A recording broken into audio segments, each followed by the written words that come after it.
Okay, my name is Dave Antrim. I'm from Chattanooga, Tennessee. I have a 2022 10SS. I've had it for about a year, not quite a year and a half. So I haven't made a full lot of modifications yet. What I have here is a 100 amp hour Renogy battery, and I've got a nice giant case here, but it does not have a battery in it. I wanted something simple to put the jack stands in, things for setting up. And this works pretty darn good for setup. Didn't spend a lot of money on it, and it fits beautifully, so I love it. Nice. What are you doing for power? What I'm doing right now is I've got the Delta EcoFlow, and it's a 2400 watts with 2 solar panels. Solar panels are 160 watts each, so I've got about 320 there. And are you plugging your trailer right in? Yeah. I took the 30 amp plug, ran it into the power in. And I found out something interesting. It's taking about 300 watts to charge the battery, and I'm only bringing in about 200 on this not so sunny day, but it's all good.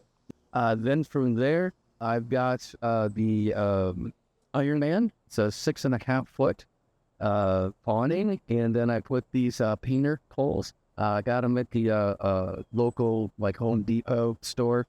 Not that expensive. I didn't really like the setup. So for me, I had 2 requirements. My requirement is I do my camping alone, so I need to set it up alone. And the second thing is, I'm a guy. I'm never going to read the instructions until I break something. So it has to be really super simple to set up. This is super simple to set up, as is my Gazelle tent, as is my Kelty on the back.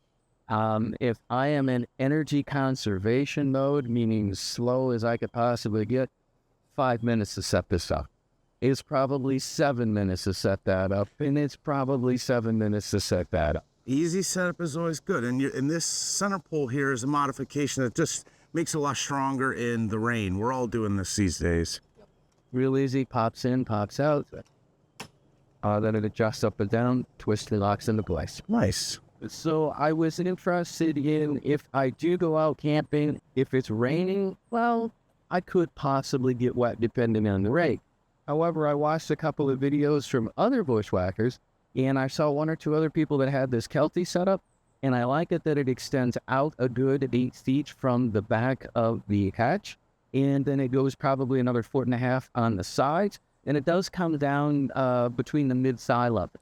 And I have been outside camping when it was raining pretty darn hard, and my shoes were the only thing that got wet. Can you show us opening up the galley door? I see you have some pipe insulation. Yep, I just bought some very simple foam, $2 pipe insulation. It also works well to push the water off the top of the Kelty. And the only modification that I have made to the galley was I put the, I call it the bougie, or the refrigerator in there, and I absolutely love it. Yeah, if I could, do one mod on my galley, it would definitely be just getting the 12-volt refrigerator, and the rest we can kind of work with. I like your setup here. I don't know how well it's showing up on camera, but you have, quite a bit of sheltered space here to use this galley in the rain. Yeah, absolutely. I've actually set out a couple of chairs back here and watched the rain come down pretty darn hard, and stayed quite dry. So overall, I really just love the campsite setup. It's simple, it's practical. I like the screen room. You're spending a lot of time out here. You're enjoying how this is set up? Absolutely love it. What I like for camping is this morning I spent about 3 hours on the Appalachian Trail. So came back, took a shower. I'm just sitting outside relaxing, eating lunch. If I need to get out of the mosquitoes, that works beautifully. Got a nice breezeway if it's raining. There's just so much about it that's simple. And I like just being simple, because sometimes life is just... Yeah, well, we're out here in Hot Springs, a town that's actually located on the Appalachian Trail, or Appalachian Trail, depending where you're coming from.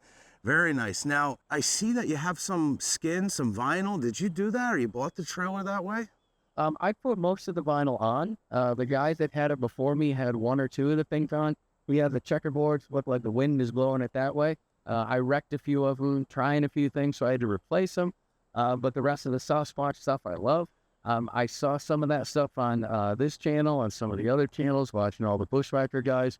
I found some great stuff as far as making sure that I'm doing the the correct stuff, paying attention to my EcoFlow, understanding what I needed for energy. So Brian was very helpful with that, making sure that my bearings got greased correctly, since I have done I have done one real long trip just before I came here. But just some of the other mods that are required things if you want your camper to last a little bit longer. It's nice now, 3 years into this, that I'm meeting a lot more owners that have actually had their trailers, you know, since Bushwhacker's a new trailer, they were basically brand new when we started this. So now we're seeing people that have had their trailers for a while, or they're buying used trailers and are keeping up on the maintenance. The 10SS is discontinued. It's me and you. I've seen a few out there. What do you feel about having one door? Honestly, I do everything solo. It's just me. So I don't have to ask for permission on what I buy, what I do. And the 10SS with one door, I'm good with it. His single, we'll put his information in the description below. Do I need to do the...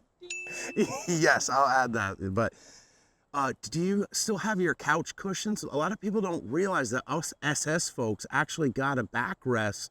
I do have them at home, and I have two different setups. If I'm going somewhere where I can plug in, I put the Millard mattress inside, and it is beautiful. But if I'm going primitive like I am today, I take the original 10SS mattress that came with it. I stack one on top of the other, and I leave the other side of the floor open. That way I can put my EcoFlow and a few other things inside at nighttime so it doesn't get rained on, damaged, and all that good stuff. Perfect. Well, I appreciate so much giving us the tour. It was really nice to meet you. And we have a really exciting weekend ahead of us, so we're going to have a great time. Thanks, everybody, for watching.